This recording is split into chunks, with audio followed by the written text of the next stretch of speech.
देखिए, अफ़सोस की बात है कि एक पूरा बड़ा एक तबका तकरीबन 5,000 फैमिलीज़ का सवाल है, उनके लाइवलीहुड का सवाल है, उनकी रोज़ी-रोटी का सवाल है। लेकिन पिछले 1 महीने से जब से सरकार ने वो एक ऑर्डर, मैं उसको अनकॉन्स्टिट्यूशनल इलीगल ऑर्डर मानूँगा, क्योंकि आप किसी का लाइवलीहुड नहीं छीन सकते हैं। आर्टिकल 21 ऑफ इंडियन कॉन्स्टिट्यूशन के अंडर ये गारंटी है। और सुप्रीम कोर्ट ने भी अभी तक तकरीबन अपने 20 से ज़्यादा जजमेंट्स में ये कहा होगा कि आप राइट टू लाइवलीहुड डिनाई नहीं कर सकते हैं।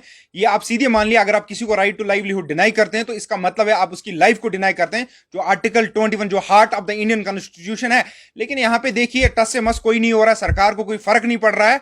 5,000 फैमिलियां आप देखिए, उसमें गाइड्स आते हैं, उसमें जो स्की सर्विस प्रोवाइडर्स हैं, या जो रेस्क्यू टीम्स होती है, या जो स्लेज चलाने वाले होते हैं, फोटोग्राफर्स हैं, बहुत सारे उसमें लोग हैं जो उसमें काम करते थे, अपनी रोजी रोटी कमाते थे हलाल तरीके से, और अपने परिवार को खिलाते पिलाते थे, और अपने बच्चों को जहां तक उनको बचता था, तो जितना उनको बच पाता था, तो अपने बच्चों को एजुकेशन देते थे। आप यहां पे देखिए कितनी चीजों को आप वायलेट कर रहे हैं।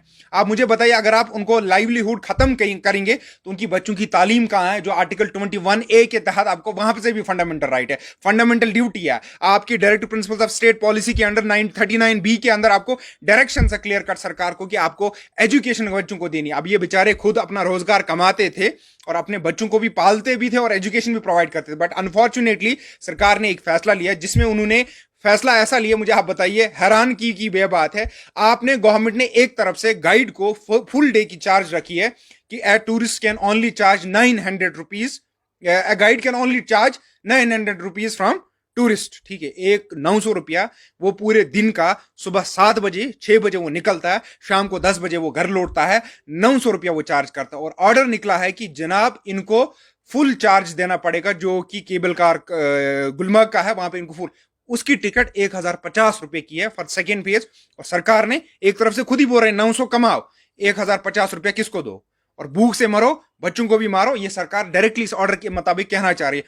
अब देखिए, सेक्रेटरी साहब से, डायरेक्टर साहब से, चीफ सेक्रेटरी तक, बहुत सारे लोगों तक ये आवाज पहुंचाएगी, लेकिन अभी तक उसमें कोई मसला हल नहीं हुआ, ना उनको अभी कोई रिलीफ मिला बेचारों को। मैं उम्मीद करता हूं कि सरकार को एटलीस्ट कम से कम अपने कॉन्स्टिट्यूशन को तो ही बचाइए। यहां पे कोई टेररिज्म की तो बात नहीं करी, यहां पे कोई और बात नहीं हो रही, यहां पे बात हो रही है रोजगार की, यहां पे बात हो रही है कॉन्स्टिट्यूशन को बचाने की, क्योंकि राइट टू लाइवलीहुड आप डिनाई नहीं कर सकते। आप मुझे बताएं किस हिसाब से आप कर सकते हैं? अगर वो वहां पे 100 साल से काम कर रहे हैं और जब से गंडोला बनाए तब से अगर वो उनको सर्विस मिल रही है, you are no one to deny that service, उनको आप ना ये नहीं कर सकते हैं। लेकिन अगर आप ये कर रहे हैं तो आप सीधे सीधे यहाँ के जितना भी जो रोजगार यहाँ पे बचा हुआ है लोगों के पास, उसको भी खत्म कर रहे हैं। वैसे ही on the other side unemployment rate highest है पूरे कंट्री में, सबसे ज्यादा है, सबसे ज्यादा बेरोजगार लड़के यहाँ पे हैं। बाकी दूसरी तरफ से आपने देखा, सरकार खुद ही डेटा दे रही है, मैं नहीं दे रहा हूं कि इतने जी यहाँ पे लोग इन्वॉल्व हैं, हमारे यूथ इन्वॉल्व हैं ड्रग्स में। तो आप देखिए, आप खुद ही देखेंगे, जब आप अनएम्प्लॉयमेंट, जब वो बेचारे बिजी अपने काम के साथ रहेंगे, वो ड्रग्स की तरफ क्यों जाएंगे? अब यहाँ पे उनको मजबूर कर रहे हैं। जो बेचारा महीने का 10,000 20,000 15,000 रुपया कमाता था, उसको आपने एक झटके में जीरो पे लाके खड़ा कर दिया। क्या वो ड्रग्स नहीं करेगा? क्या वो गलत काम में इन्वॉल्व नहीं करेगा? क्या वो चोरी नहीं करेगा अपने परिवार को पालने के लिए? क्योंकि आपने, वो 70 साल से अपने परिवार को इन्हीं चीजों से पाल रहा है, लेकिन आप आज उसको मजबूर कर रहे हैं ड्रग्स करने के लिए, चोरी करने के लिए, डाका डालने के लिए, या खुदकुशी करने के लिए आप उसको मजबूर कर रहे हैं। देखिए, मैं विदाउट एनी, मतलब मुझे नहीं, मैं कोई बिल्कुल, मतलब एक विद हम्बल सबमिशन मैं ये सबमिट करना चाहता हूं एडमिनिस्ट्रेशन को, चाहे वो चीफ सेक्रेटरी साहब हो, सेक्रेटरी टूरिज्म हो, या डायरेक्टर टूरिज्म हो, कि एटलीस्ट कम से कम ब्रॉड माइंडेड तरीके से सोचिए कि कितना बड़ा जुल्म है उस तबके पे। देखिए, आप रूल्स रेगुलेशंस जो भी आपको इंप्रूवमेंट वहां करनी है आप कीजिए, मैं नहीं कह रहा हूं, मैं आपको नहीं रोक रहा हूं। You are the authority, you are on the chair, ठीक है, वक्त वक्त की बात है, आज आप है कल कोई और होगा। लेकिन कम से कम पब्लिक के लिए कोई ऐसा काम करके जाइए जो पब्लिक याद रखेगी।